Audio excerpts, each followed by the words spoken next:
नमस्कार। प्रादेशिक समाचार के साथ मैं राहुल शर्मा। पहले मुख्य समाचार। संसद के दोनों सदनों की कार्यवाही आज से नए भवन में शुरू होगी। प्रधानमंत्री नरेंद्र मोदी ने कहा, यह ऐतिहासिक फैसलों का सत्र होगा। मुख्यमंत्री हेमंत सोरेन को प्रवर्तन निदेशालय का चौथा समन 23 सितंबर को पूछताछ के लिए ईडी कार्यालय बुलाया। आदिवासी के दर्जे की मांग को लेकर कल से कुर्मियों का आंदोलन। आज आधा दर्जन से अधिक ट्रेनें रद्द, कई के मार्ग बदले। और बंगाल की खाड़ी में बना साइक्लोनिक सर्कुलेशन, झारखंड के कई इलाकों में आज से भारी बारिश का अनुमान। और अब समाचार विस्तार से। संसद के दोनों सदनों की कार्यवाही आज से नए संसद भवन में शुरू होगी। संसद सत्र के दूसरे दिन आज लोकसभा की बैठक नए भवन में दोपहर बाद 1:15 पर होगी, जबकि राज्यसभा की बैठक 2:15 पर शुरू होगी। लोकसभा और राज्यसभा के सभी सदस्य संयुक्त ग्रुप फोटो के लिए सुबह संसद भवन के सेंट्रल हॉल में एकत्र होंगे। इसके बाद भारतीय संसद की समृद्ध विरासत को मनाने और 2047 तक भारत को एक विकसित राष्ट्र बनाने के संकल्प के लिए एक समारोह आयोजित किया जाएगा। संसद के दोनों सदनों के नए भवन में स्थानांतरित होने पर प्रधानमंत्री नरेंद्र मोदी ने कहा है कि यह पुरानी संसद भवन को अलविदा कहने का बहुत ही भावुक पल है। उन्होंने कहा है कि हम नए भवन में जा रहे हैं, लेकिन पुराना भवन आने वाली पीढ़ियों को प्रेरणा देता रहेगा, क्योंकि यह भारतीय लोकतंत्र की यात्रा का स्वर्णिम अध्याय है। उन्होंने कहा कि राष्ट्र ने इस संसद भवन के 75 वर्ष पुराने इतिहास में नए भारत की उत्पत्ति से जुड़ी अनगिनत घटनाएं देखी हैं। प्रवर्तन निदेशालय ने जमीन घोटाला मामले में मुख्यमंत्री हेमंत सोरेन को चौथा समन जारी किया है। उन्हें 23 सितंबर को पूछताछ के लिए ईडी कार्यालय बुलाया गया है। मुख्यमंत्री को पहला समन जारी कर 14 अगस्त को बुलाया गया था। हालांकि वे अब तक एक बार भी पूछताछ के लिए ईडी कार्यालय नहीं गए हैं। इधर प्रवर्तन निदेशालय ने समन जारी करने के बाद सरकार को पत्र लिखकर ईडी कार्यालय के समक्ष निर्धारित तिथि को उचित सुरक्षा व्यवस्था उपलब्ध कराने का आग्रह किया है। इससे पहले कल सर्वोच्च न्यायालय में ईडी की कार्रवाई को चुनौती देने वाली याचिका पर सुनवाई करते हुए मुख्यमंत्री को राहत देने से इनकार कर दिया गया था। कोर्ट ने याचिका को खारिज करते हुए मुख्यमंत्री को उच्च न्यायालय जाने के लिए कहा। एमपी एमएलए की विशेष दंडाधिकारी अनामिका किस्कू की अदालत में विधायक नवीन जायसवाल से जुड़े मामले में सोमवार को सुनवाई हुई।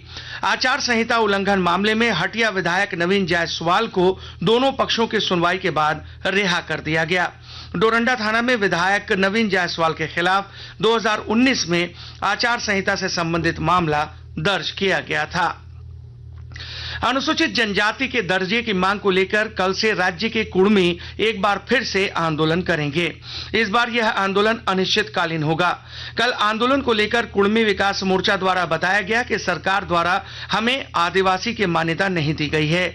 इसी को लेकर झारखंड के मुरी, गोमो, निमडीह और घाघरा रेलवे स्टेशन में रेल टेका आंदोलन शुरू किया जाएगा।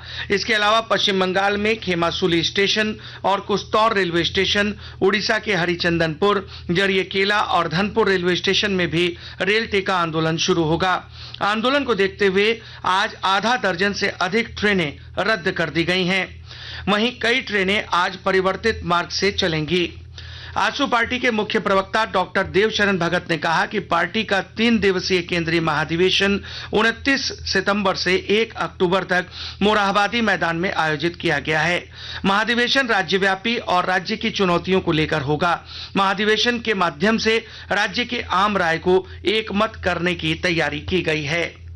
आकाशवाणी के ताजा तरीन समाचारों के लिए आप हमारी वेबसाइट newsonair.com पर लॉग ऑन कर सकते हैं। ताजा समाचार X handle @AIR news alerts और Facebook page All India Radio news पर भी उपलब्ध हैं। आप प्रादेशिक समाचार एकांश के एक्स हैंडल @AIR न्यूज_रांची और फेसबुक, इंस्टाग्राम पेज तथा YouTube channel AIR news Ranchi पर भी हमारे बुलेटिन सुन सकते हैं। प्रादेशिक समाचार आप आकाशवाणी रांची से सुन रहे हैं।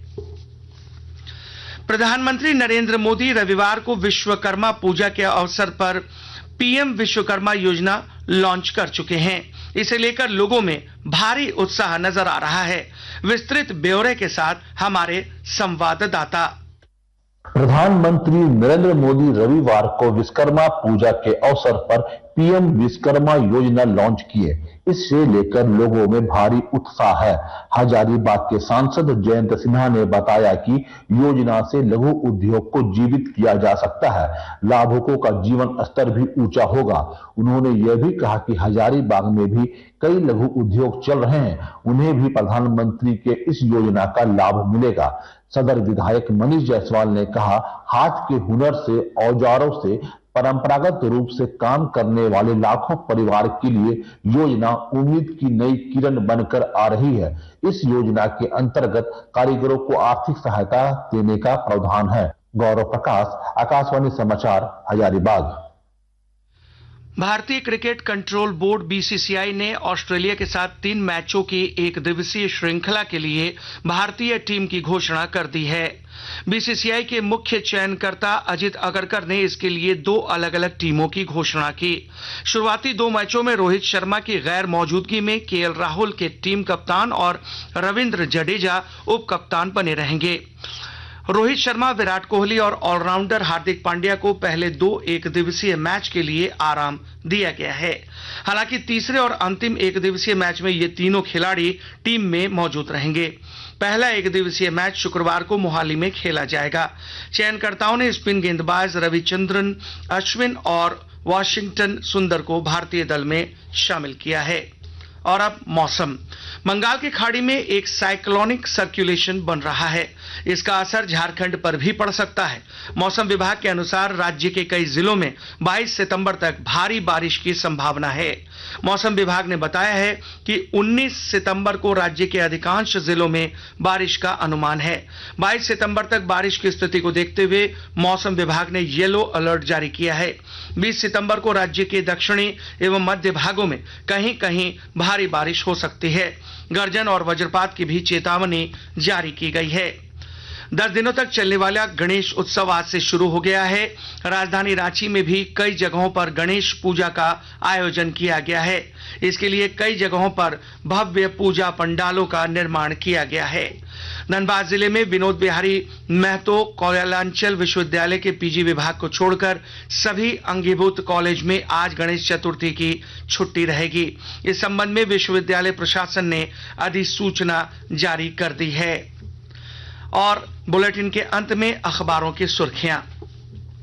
राज्य से प्रकाशित होने वाले अधिकांश अखबारों ने मुख्यमंत्री हेमंत सोरेन को ईडी का चौथा समन जारी करने की खबर को पहले पन्ने पर प्रमुखता से जगह दी है। प्रभात खबर ने लिखा है, सीएम हेमंत को ईडी का चौथा समन, सुप्रीम कोर्ट ने हाई कोर्ट जाने को कहा। दैनिक भास्कर की सुर्खी है, कुर्मी समाज फिर 20 से रोकेगा रेल, रांची की 10 ट्रेनें आज रहेंगी रद्द। हिंदुस्तान ने लिखा है, महिला आरक्षण बिल कैबिनेट से मंजूर, संसद विधानसभाओं में 33% आरक्षण की तैयारी। दैनिक जागरण की सुर्खी है, कोडरमा वन प्रक्षेत्र में ब्लू स्टोन के उत्खनन पर की गई अब तक की सबसे बड़ी कार्रवाई। और अंग्रेजी अखबार हिंदुस्तान टाइम्स और टाइम्स ऑफ इंडिया ने भी आज से नए संसद भवन में होने वाली कार्यवाही की खबर को पहले पन्ने पर प्रमुखता से प्रकाशित किया है। अंत में मुख्य समाचार एक बार फिर। संसद के दोनों सदनों की कार्यवाही आज से नए संसद भवन में होगी शुरू। प्रधानमंत्री नरेंद्र मोदी ने कहा, यह ऐतिहासिक फैसलों का सत्र होगा। मुख्यमंत्री हेमंत सोरेन को प्रवर्तन निदेशालय का चौथा समन, 23 सितंबर को पूछताछ के लिए ईडी कार्यालय बुलाया। आदिवासी के दर्जे की मांग को लेकर कल से कुर्मियों का आंदोलन, आज आधा दर्जन से अधिक ट्रेनें रद्द, कई के मार्ग बदले। और बंगाल की खाड़ी में बना साइक्लोनिक सर्कुलेशन, झारखंड के कई इलाकों में आज से भारी बारिश का अनुमान। इसके साथ ही आकाशवाणी रांची से प्रादेशिक समाचार का यह बुलेटिन समाप्त हुआ। नमस्कार।